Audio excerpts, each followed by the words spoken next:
খরচা করে চলেও যেতে পারে, বলা যায় না, তাই জন্য বন্ধ করে রেখে দিয়েছে। আমাদের মহাকুম্ভের চান হচ্ছে, ও বাবা, এ তো এমনি সময় তো এমনি লোক চান করে দেবে, কোনো ব্যাপারই নয়। চানটা করতে এত মজা।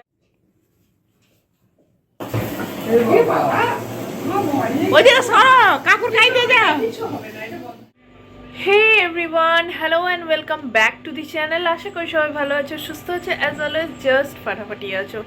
নতুন দিন, নতুন ব্লগ স্টার্ট করছি। প্রথমেই জানাই সবাইকে ৭৬তম প্রজাতন্ত্র দিবসের অনেক অনেক শুভেচ্ছা, শুভকামনা। যদিও যখন ব্লগটা দেখছো তখন অলমোস্ট 1 মান্থ বোধহয় হয়ে গেছে, বা 15-20 দিন, আমি জানি না। যেহেতু এগুলো বিয়ের ব্লগ, তাই একটু দেরি করে দিচ্ছি, একসাথে দিচ্ছি যাতে তোমাদের দেখতে ইন্টারেস্টিং লাগে। প্লাস যেহেতু বিয়ের ব্লগ এত আগে আগে দিতে চাইছি না, বোঝোই সব বাড়িরই একটা নিজস্ব ব্যাপার থাকে, সেই আর অন্য কিছু না। তো যাই হোক, এখন সকালটা শুরু করছি। রাবি গেছে চেস ক্লাসে, ওকে দিয়ে রাহুল চলে গেছে।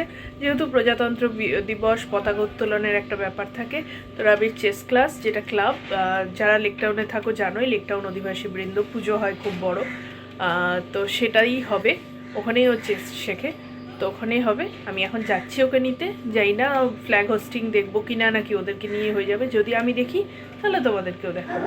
তো চলো বেরোই। একটা ইভেন্টফুল দিন হতে চলেছে, অনেক কিছু হবে।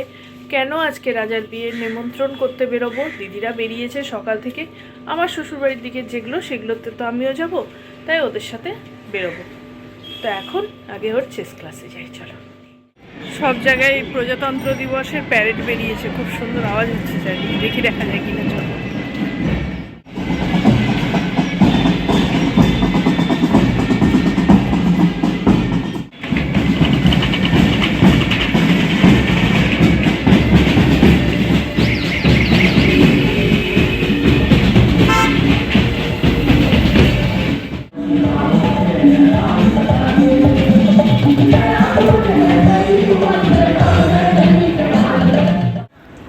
এদের কোনো ফ্ল্যাগ হোস্টিংয়ের ব্যাপার হয়নি, কিন্তু এই সামনে দিয়ে একটা প্যারেড গেল, যেরকম আমাদের ছোটোবেলায় হতো খুব। এদেরও হবে, একটু বড় হলে নেয়, স্কুলে হয়, কিন্তু এদের আর ডাকে না। প্রাইমারি তো একদম এই জুনিয়র সেকশন, একটু প্রাইমারিতে উঠলে তখন নেবে, মানে ওই 1-1 এগুলোতে। তো যাই হোক, রাস্তা দিয়ে যাচ্ছিলো, ওটা খানিকক্ষণ দেখলাম, দিয়ে এবার এটাকে নিলাম, বাড়ি যাই। বিকেলবেলাটাও তো বন্ধ, তাই এখন পড়াশোনা করাবো, স্নান খাওয়া করে একটু ঘুম দিয়ে বিকেলবেলায় বেরোতে হবে। তাড়াতাড়ি 4-4:30 বেরোতে হবে বোধহয়। চলো, গুড ইভিনিং। রেডি হয়ে বেরিয়ে পড়েছি। দিদিরা ফোন করেছিল, তো তখন ওরা হাওড়া থেকে বেরোই, যখন বলেছিলাম কল করতে, তো ওরা কল করে দিয়েছিল। আর উঠলাম, রেডি হলাম, রাবিকে রেডি করালাম, দিয়ে এখন বেরিয়ে গেছি। ওরা জাস্ট কেষ্টপুর দাদার বাড়ি ঢুকলো, আর আমরা বেরোলাম। ওখানেও বলার আছে কয়েকজনকে, দাদার বাড়ি, দাদার শ্বশুরবাড়ি, আশেপাশে কয়েকজনকে, সবই বলবে। আমরা তা করতে করতে ওখানে পৌঁছেও যাবো, তারপরে ওখান থেকে একসাথে ওদিকে যাবো। বাগুইহাটির দিকে আগে যাবো, আমার জেঠু শ্বশুরের বাড়ি, তারপরে দেখা যাক। তো চলো, এখন বেরিয়ে গেছি।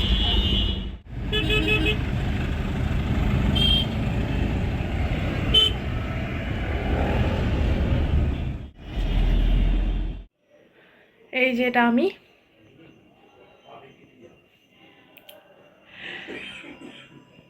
দিদিরা চলে এসছে।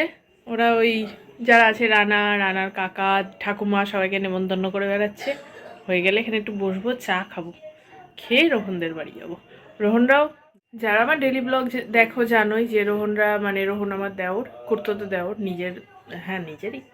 তো ওরা ওই রাজগীর বেরোতে গেছে, আজকেই ফিরছে, ঢুকবে, একটু ফ্রেশ এনাফ হোক। ওই জন্য বলেছি সব করে লাস্টে ঘুরে যাব, ওদিকটা দিয়ে তারপর ওদিকটা কমপ্লিট করে আমি বাড়ি নেমে যাবো, ওরা চলে যাবে। তাই জন্য ওদেরটা লাস্টে রাখা হয়েছে, ওই দিকগুলো। আমার পার্টটা লাস্টে ঘুরে নিল, এবার আমার পার্টটা করে আমাকে ছেড়ে দেবে, দিয়ে চলে যাবে। খরচা করে চলেও যেতে পারে, বলা যায় না, তাই জন্য বন্ধ করে রেখে দিয়েছে। আমাদের মহাকুম্ভের চান হচ্ছে, ও বাবা, এ তো এমনি সময় তো এমনি লোক চান করে দেবে, কোনো ব্যাপারই নয়। চানটা করতে এত মজা। নামছেন, এলাম, টাটা। টাটা। আমরা না দাদার বাড়ি থেকে অটো করে এই যে ভিআইপির মুখটা এসে নামলাম, কারণ মিষ্টি কিনবে, বাগুইহাটি যাবো। এবার বাগুইহাটিতে না কিছু দাঁড়ানোর ব্যাপার নেই, তাহলে ওদের আবার বাড়ির আগে অনেকটা আগে নেমে মিষ্টি কিনে আবার যেতে হবে। এখান থেকে নিয়ে নিই, দিয়ে একবারে ক্যাব ট্যাব যা পাবো উঠে যাবো, এখান থেকে নিয়ে নিই। পাগল হয়ে গেল, পাগল বলে বলুক, গিয়ে যা ইচ্ছা বলুক।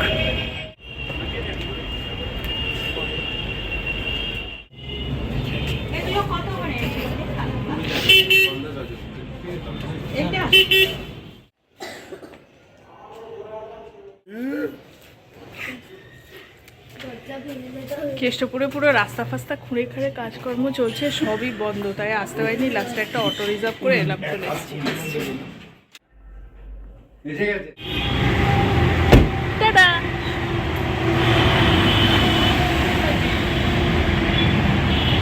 ওখান থেকে একটা উবার করে নিয়েছিলাম, দিদিরা তো চলে গেল, আমরা ইলেক টাউন সাবওয়েতে নামলাম, এখান থেকে আবার ক্রস করে ওদিকে চলে গিয়ে রিক্সা নিয়ে নেবো।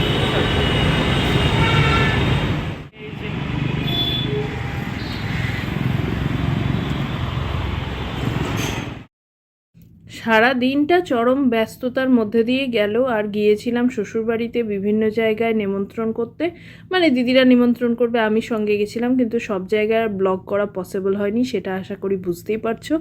যতটা যেরকম পেরেছি তোমাদের সাথে শেয়ার করার চেষ্টা করেছি। আর এই যে আজকের দিনের শেষটা হয়েছিল খুব সুন্দর একটা অনুষ্ঠানের মাধ্যমে, সেটা হচ্ছে এই পাড়ার একজন দাদু দিদা, সেটা হচ্ছে আমার ছেলের দাদু দিদা পাতিয়েছে, দেখে বুঝতেই পারছো বয়স প্রচুর, আমি কাকু কাকিমা বলি, আমি আমার বর। তো আজকে এই আমার ছেলের দাদুর এনার 87 ইয়ার্স কমপ্লিট হলো, জন্মদিন 87তম। তো সেই জন্মদিনের একটা ছোট্ট সেলিব্রেশন, কিছুই না জানতাম, তাই ছেলেকে নিয়ে কেক নিয়ে গিয়ে হঠাৎ হাজির হয়েছি। তারাও একটু ব্যতিব্যস্ত, হঠাৎ করে আনন্দিত, প্রচুর আনন্দিত এবং কিছুটা অবাক হয়ে গেছিলো। তো এই ছোট্ট একটা অনুষ্ঠান, যেটাই ছোট ছোট আনন্দ যাদের খুব ভালো লাগে। তো আমার ছেলেও গেল, ব্যাপারটা ওর কাছেও একটু আলাদা। তো এই একটা ছোট্ট মুহূর্ত কাটিয়ে আজকের দিনটা শেষ করছি, সাথে সাথে শেষ করছি আজকের ব্লগটাও। যদি ভালো লেগে থাকে প্লিজ চ্যানেলটাকে লাইক শেয়ার সাবস্ক্রাইব করো। দেখা হবে নেক্সট দিন আর একটা বিয়েবাড়িওয়ালা ব্লগে। জানোই বিয়েবাড়ি চলছে, আর পরপর ব্লগ তো চলতেই থাকবে। এর পাশাপাশি আমার ট্র্যাভেল ব্লগ, ডেলি ব্লগ সমস্ত কিছুই চলবে। তার জন্য প্লিজ চ্যানেলটাকে লাইক শেয়ার সাবস্ক্রাইব করো, বেল বাটনটা প্রেস করো, যাতে আমি কোনো ভিডিও দিলে তোমাদের কাছে নোটিফিকেশন যায়। দেখা হবে নেক্সট দিন আরও একটা খুব সুন্দর ভিডিওর সাথে। ততক্ষণ সবাই খুব ভালো থেকো। আজকের মতো আসি, দেখা হবে কাল। টাটা।